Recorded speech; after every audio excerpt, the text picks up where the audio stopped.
नमस्कार, times of Swaraj में आप सबों का स्वागत है और मैं हूं संतोष सिंह। और आज हम टाइम्स ऑफ स्वराज में चर्चा कर रहे हैं कि आज नीतीश कुमार को देखकर सच कहिए तो मुझे रोना आ गया अंदर से। मतलब अभी भी हम ठीक से आपसे उस तरीके से संवाद नहीं कर पा रहे हैं। बेहद दुख महसूस हुआ। कुछ भी हो, लाख विरोध हो, आलोचनाएं उनकी करिए, आलोचना के वो पात्र भी हैं, लेकिन जब कभी भी आप शांतचित्त होकर सोचिएगा तो जरूर एक बार ये मन में होगा कि आधुनिक बिहार के रचयिता के रूप में अगर किसी एक शासक को लोग याद करेगा तो उसमें एक नीतीश कुमार भी है। उनको जितना विजन था, उस विजन में जो कुछ भी वो कर सकते थे उन्होंने किया है। लेकिन लोग कहते हैं कि इतिहास दोहराता है। हम इतिहास की चर्चा इसलिए कर रहे हैं कि आज नीतीश कुमार जिस हाल में है, पता नहीं किसने इस हाल में इन्हें पहुंचाया है, मुझे मालूम नहीं, लेकिन दरबार के अंदर कुछ न कुछ बड़ी साजिश हुई है, इससे इनकार नहीं किया जा सकता है। ऐसा मैंने नीतीश कुमार को कभी नहीं देखा। हमने कहा ना कि 2006 में हम पटना आए थे, दरभंगा से मेरा ट्रांसफर पटना हुआ था। उस दौर से मैं लगातार नीतीश कुमार को कवर कर रहा हूं। जितनी यात्रा में वो गए, जितनी चुनावी सभा उन्होंने की, जितना जनता दौरा, अनगिनत, कह नहीं सकते कि कितनी बार हमारी उनकी मुलाकात आमने सामने कार्यक्रम के दौरान हुई होगी, सैकड़ों बार। लेकिन कभी नीतीश कुमार को इस तरीके से नहीं देखा। सच कहिए, एक अलग तेज उनके चेहरे से दिखता था। और वो आदमी आज इतना लाचार और विवश है कि नरेंद्र मोदी को वो पैर छू रहा है सार्वजनिक रूप से। कभी आप सोच सकते हैं, जिस समय में नीतीश कुमार पहली बार सांसद बने थे, उस समय नरेंद्र मोदी झाड़ू पोछा लगा रहे थे संघ के दफ्तर में, और बाद के दिनों में अडवाणी जी के साथ सारथी बन के घूम रहे थे। प्रधानमंत्री बनना अलग बात है। वैचारिक रूप से आज भी नीतीश के आमने सामने कहीं नहीं टिकेंगे मोदी।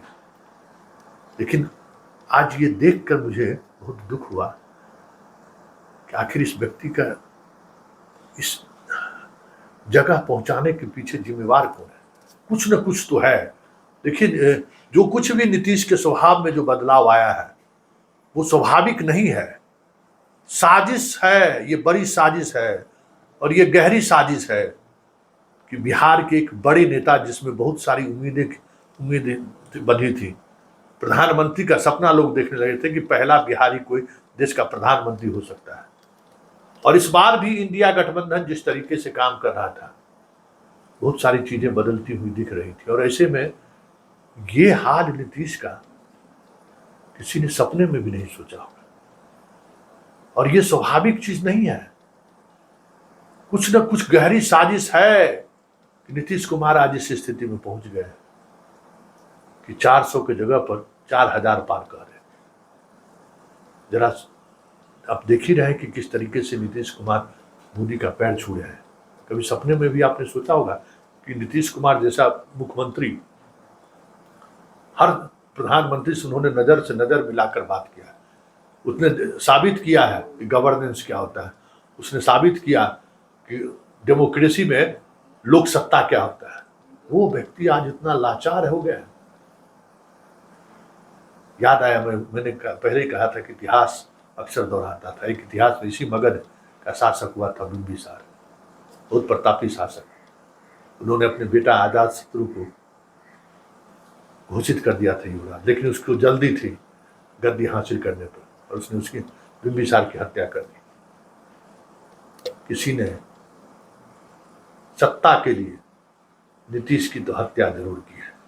नीतीश के दिमाग पर जिस तरीके से दिमाग काम कर रहा है, वो सिर्फ समझिए, अब लगता है जैसे वो जिंदा लाश है। सुन लीजिए आज क्या बोल दिए। पैर छूते हुए तो वीडियो आप देख ही रहे हैं।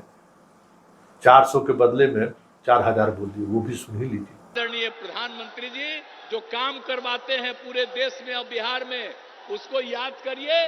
हम सब लोग मिलकर के बिहार में जो काम कर रहे हैं उसको भी याद रखिएगा और मिलजुल करके हम लोग इसको और आगे बढ़ाएंगे।